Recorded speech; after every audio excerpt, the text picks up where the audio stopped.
This is the lecture where we're going to be looking at the 4 vital elements needed for life. We've already looked at the most powerful way to oxygenate the body. Earlier in the week we looked at the ways you can inhibit oxygen uptake and increase it. We've just looked at exercise, which is the most powerful way to oxygenate the body, which is why you feel so good after exercise. Now we're going to have a look at the 3 last vital elements needed for life. Water is not technically an element, it's more a compound, but for purposes of illustration, we call it 4 elements. Our body, from the neck down, is 75% water. From the neck up, we're 85% water. There's no reserve tank on the back, have you noticed? The only water that the body can use is actually the water you put in. And earlier in the week, I showed you the breakdown. We urinate out approximately 1.5 litres, our skin 500 mils, from our colon 300 mils, and from our lungs approximately 200 mils. That's a 2.5 litre loss on an average per day. You'd be veering up to almost 3 litres because of the steam bath that you're doing every afternoon. Now, 2 litres must be taken in with pure water every day. The other 500 mils can come in from either juice, if you're on vegetable juices, or coming from the food that you're eating. Not negotiable subject. You've just got to put it in. One of the first symptoms of dehydration is lack of thirst. Isn't that interesting? Now I'm talking about chronic dehydration. If someone's well hydrated and they go a few hours without drinking, they'll get the thirst signal. But if someone's chronically dehydrated, they lose that thirst signal. And what also happens is the saliva gets less. Now when your saliva gets less, your saliva's got antibacterial agents in it, which keep in check the microbes that can eat away the enamel of your teeth. So being dehydrated can contribute to dental decay in the mouth. I always say to people, how much water do you drink? And some people say, not enough. Some people say, I don't drink because I'm on the toilet all day. Some people say, I don't drink because my feet swell. Those last 2 answers tell me that the water's not getting into the cell. You've heard that there's been some deaths on the Kokoda Trail, and they're drinking 5 litres of water a day and they're dying of dehydration. The water's not getting into the cell. Let me show you. This is the cell. We've magnified it greatly. And every membrane around every cell is a bilayered membrane. And inside the cell is where the HAPS is. This is where everything happens. Here's your nucleus with the DNA. Here's a little ribosome. Here are the little mitochondria, which are contain the energy cycle inside the cell, just to name a few of what's happening inside the cell. So this is where the water, the salt, the nourishment should happen. And if someone's drinking a lot of water and they're urinating a lot or the feet are swelling, the water's not getting into the cell. Now the main transport system of nutrients and water across the brush border membrane lining the gut and into the cell is the 3rd most vital element needed for life, sodium. Now this is not my opinion. You will find this in any anatomy and physiology book, biology book, chemistry book. That's the 3rd most vital element needed for life. But we need to take sodium into our bodies the way it's found in nature. How is it found in nature? The highest amount of sodium in nature is found in seawater. And seawater contains 92 minerals. The salt that you buy on the supermarket shelf, we'll call it table salt, contains 2 minerals. Whoa, that's sadly deficient, isn't it? And that's one of the big problems with table salt. It's sadly deficient. Seawater, with its 92 minerals, is called an isotonic solution. It is the exact same mineral proportion and balance as is found in our body. The salt that we use is Celtic salt. And Celtic salt is a hand-harvested salt, salted in the Celtic Sea, and it contains 82 minerals. It's a lot closer to the 92. Well, where are the other 10? They're in such pico proportion, barely measurable, that it's inevitable that there's a tiny bit of loss when the water's evaporated. What are these two minerals? The two minerals are sodium chloride. In seawater, it's about 30% sodium. In seawater, it's about 50% chloride. Sodium chloride are very harsh minerals, and they make up the largest amount of the minerals. So when the water's evaporated from the seawater, the first crystals formed are the sodium chloride. And they make up, 80%. So what happens is they just take that, bleach it so it's nice and white, put aluminium in it so it runs freely. That's a dangerous salt. One writer called it a slow poison. It does harden the arteries. It is a very harsh salt, and it causes major problems and imbalances in the body. Let me show you how it causes high blood pressure. And it does. The largest concentration of mineral inside the cell is potassium. The largest concentration of minerals outside the cell is sodium. And when someone is putting table salt on everything they eat, have you noticed? You know why? Because these harsh minerals kill the taste buds. So they've got to put more and more and more on. But did you know that Celtic salt awakens the taste buds? Brings out the flavour in the food. So we've got someone that's putting it on every single thing, and they're not having any potassium. Potassium is found in high amounts in all your fresh vegetables and fruit. So what's happening with that person? Sodium levels are going too high, potassium levels are going too low. And with diffusion, osmosis, the highest concentration merges into the lowest concentration, so too much sodium is getting into the cell. When sodium levels in the cell rise, the cell swells. When the cell swells, that causes high blood pressure. And so the person's told, stop the salt. So they stop the salt. Now, the sodium levels in the cell, and there are a little bit of sodium in the cell, when it goes too low, the cell swells. So table salt can cause high blood pressure, and no salt can cause high blood pressure. By the way, chloride is what hydrochloric acid is made from. So when someone goes on a salt-free diet, they can start having digestion problems, because if they haven't got any chloride, they can't make the hydrochloric acid. That's why the table salt is extreme and no salt is extreme. We're salty people. Our tears are salty, our saliva's salty, our blood's salty. The baby swims in seawater. Did you know that? It's seawater because it's the same mineral balance as is found in seawater. We cry seawater.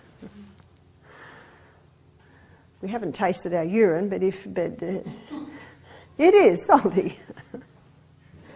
So we need it. A no-salt diet is a mad diet.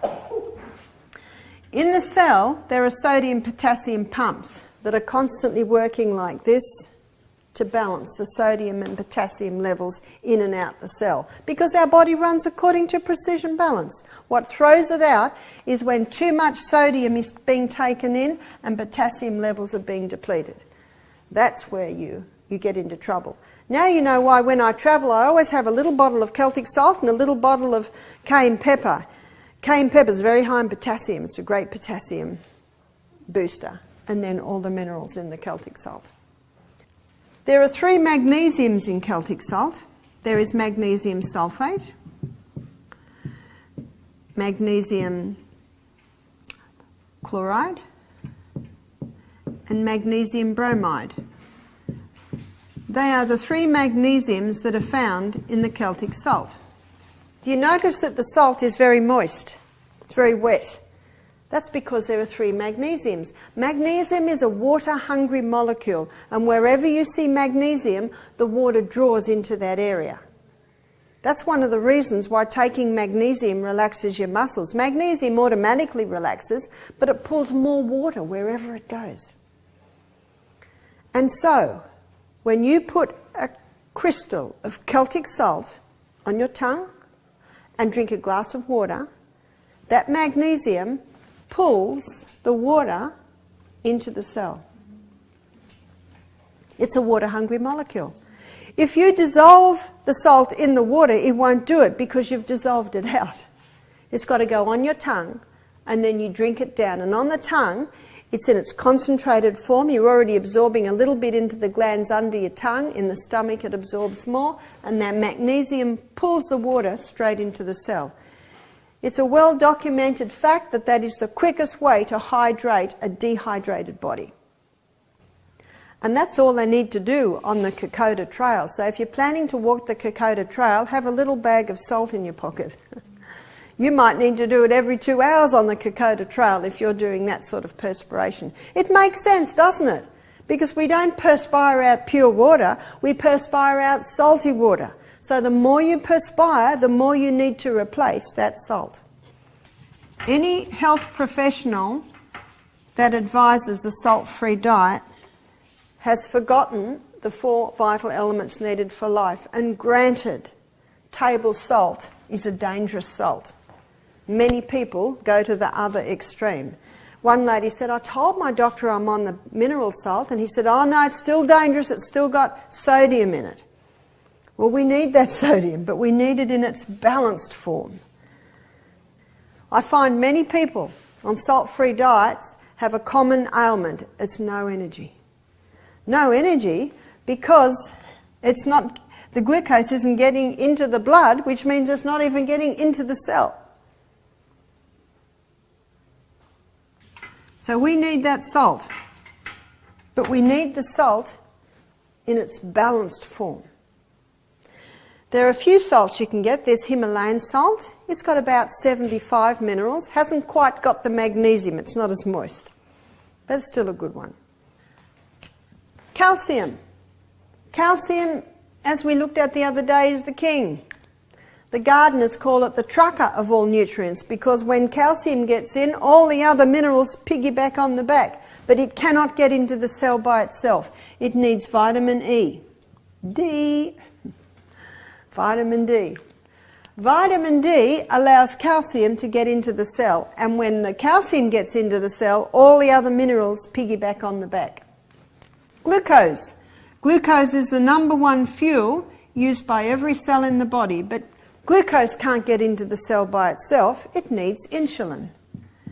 Insulin increases glucose's ability to get into the cell 30-fold. That's why when the pancreas isn't releasing insulin, the glucose starts to spill out in the urine. And that's what diabetes mellitus means. Glucose or sugar in the urine. Now let me give you a scenario of what happens, sadly, many times. We've got a man, and he doesn't like water because it doesn't taste like anything. He likes a drink to taste strong and good, so he doesn't drink much water. Anyway, when he does drink water, his ankles swell. Because when he does drink water, he's not eating any greens, and you know your greens are your highest source of magnesium. And the salt that he does eat doesn't have any magnesium, so when he does drink, the water's not getting into the cell. He doesn't go out into the sun because he doesn't want to get skin cancer. So the calcium's not getting into the cell. And his body odour is very bad, so he has lots of showers every day, which washes all his oils away anyway, and he's on cholesterol-lowering medication, so the bit of sun he gets, he's not getting any vitamin D. He's on a fat-free diet trying to lose weight, and he loves his 100% fat-free marshmallows. Pancreas is getting overworked, insulin stops being released, and it can't get in. And so the body says, we've got a crisis here. You see, this is where the HAPs are, inside the cell. None of this can get in. So the body says, we've got one more thing up our sleeve. We'll just force it into the cell. What's that called? That's called high blood pressure. Let's list the causes of high blood pressure. Let's put this in through first. Vitamin D, calcium can get in. Insulin, glucose can get in.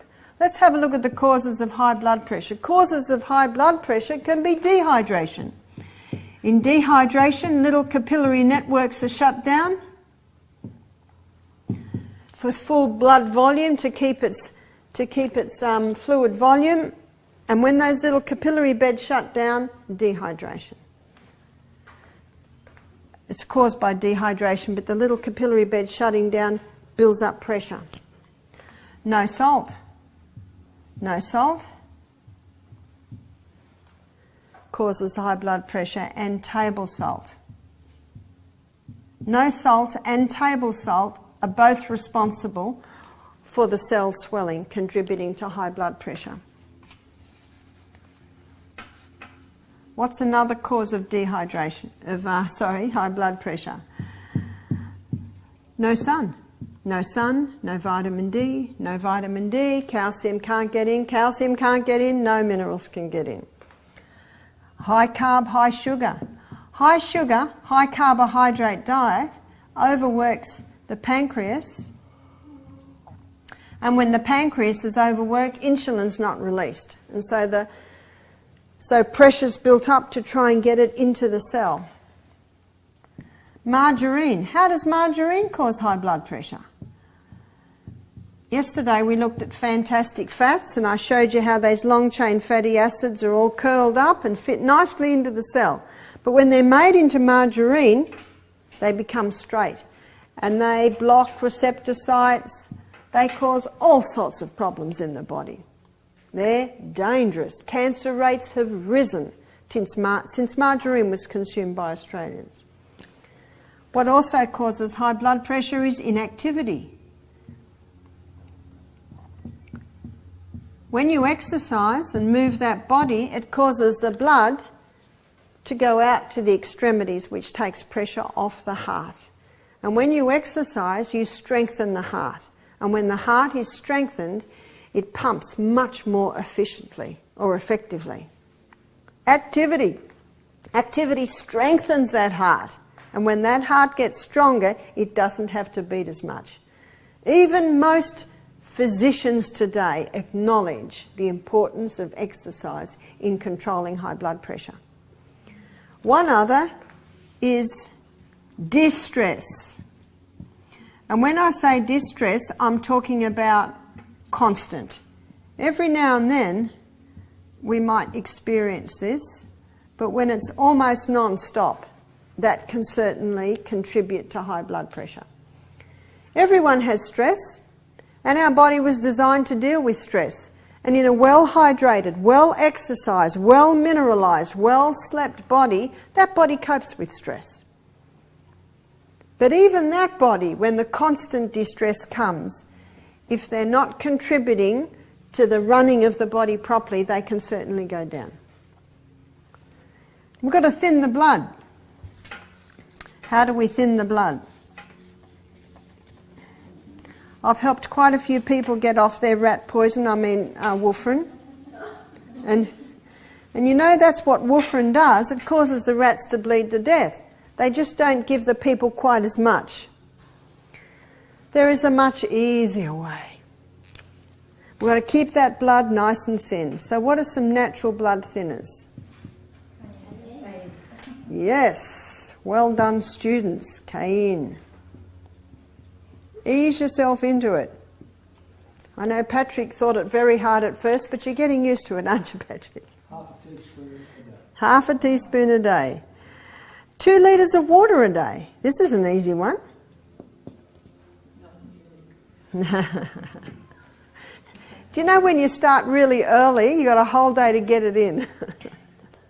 And I say just have it near you and just sip here. That's the only way. I can't drink a whole glass of water. The only time I can do that is when I wake up in the morning or if I've just climbed a mountain. So you just have it near you. The best time to drink it is between the meals, then that doesn't interfere with digestion. If you want to drink with your meal, it's a clear indication you were dehydrated when you sat down to eat.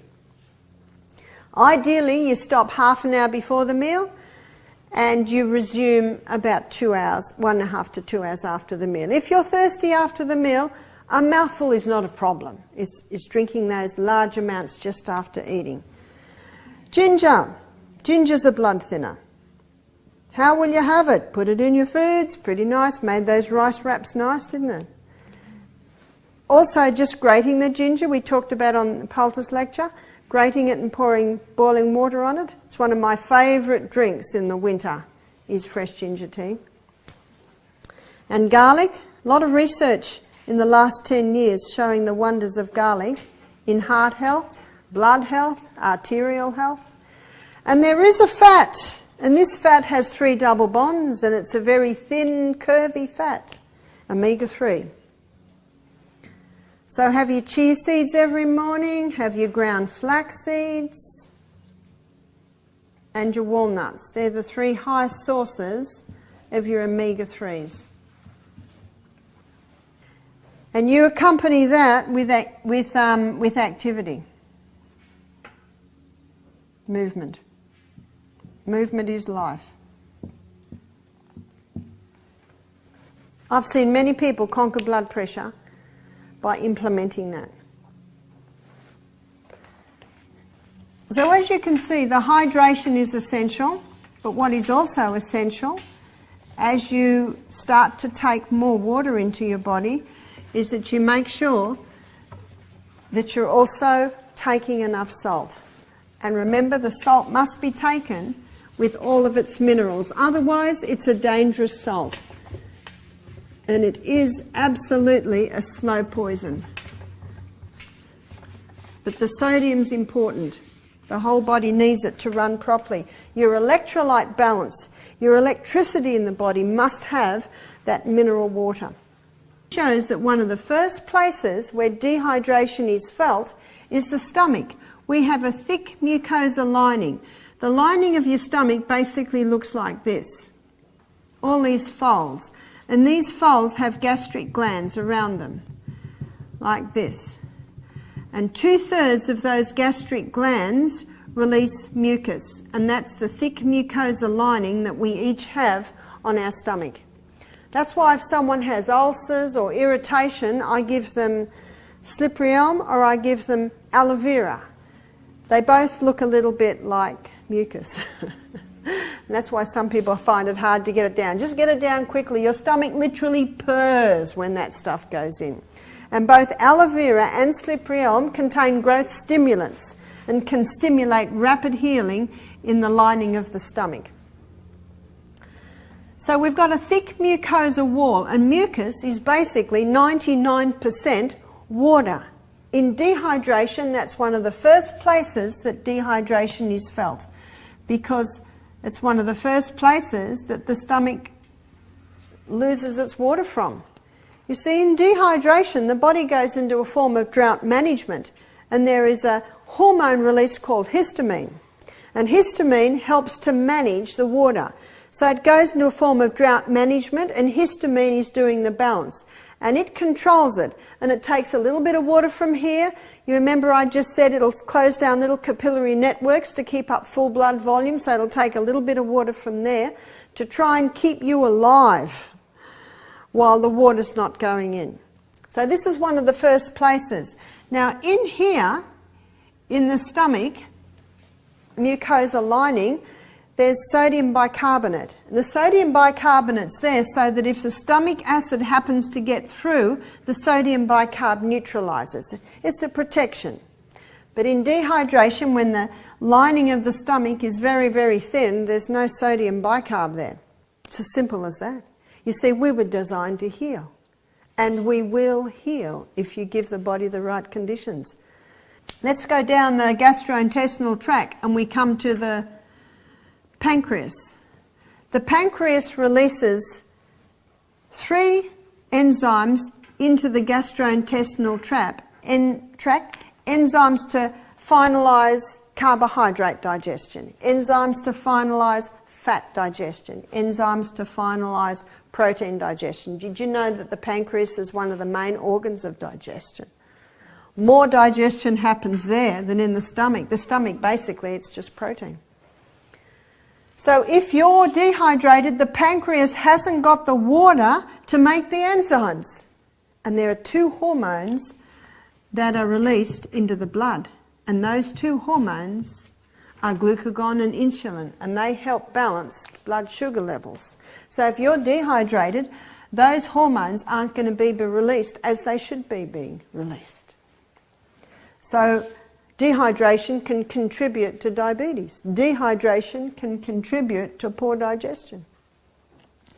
Let's come down a little bit further, and we come down to the bottom part of the sewage system, I mean the colon.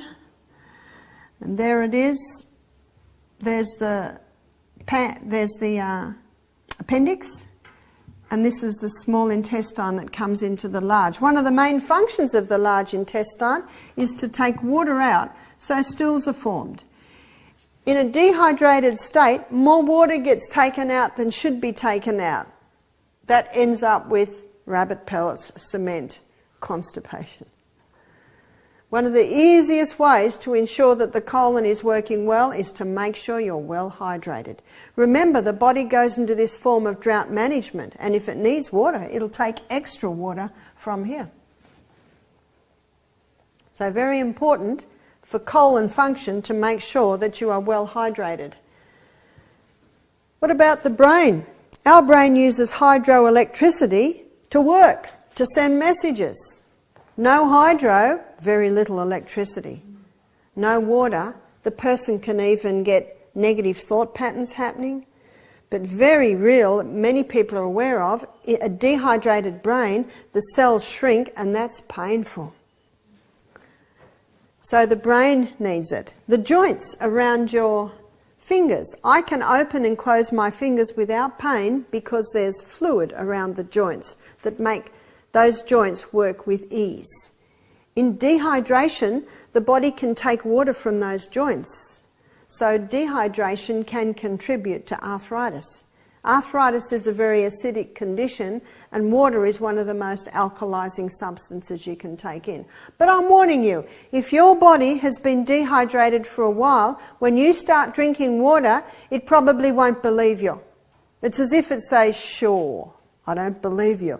And so the adaptation process that it sets up for dehydration may not immediately disperse. But as the days go by and the body thinks, I think they're serious, I think we can actually relax. So sometimes you'll find the full effect of hydration may not be seen for a few weeks. It's not very popular because the pharmaceutical company can't make any money out of water. But that's a very simple cure, isn't it? Just water. Drink more than you feel like it. A lot of people have said to me, once they started to have that crystal of Celtic salt before they drank the glass of water, they're not visiting the little house quite so often. And that's because the water is now getting into the cell. So right down at the cellular level, the body must be fully hydrated. So if you want a fascinating book to read, that's an amazing book to read. One of the Body's Many Cries for Water, Dr. Batman Gaheldi. So as you can see, ladies and gentlemen, body doesn't work unless it's well hydrated. It doesn't work, and it can't be well hydrated unless it's also well mineralised. And that's where the sodium comes in. One of the most important minerals in the body is sodium. And the best way to take it is as it's found in nature with all the other minerals. Tomorrow we're going to go to headquarters. Fascinating lecture where we go to the brain. And we're going to have a look at the brain, and I'm going to show you how you can rewire your brain right up until the day you die. And I'm going to show you how your brain can get stronger, smarter and more intellectual with age. The human body will deteriorate, but what you've learnt this week will show you how you can slow down the deterioration. But the brain need never deteriorate. Isn't that good news?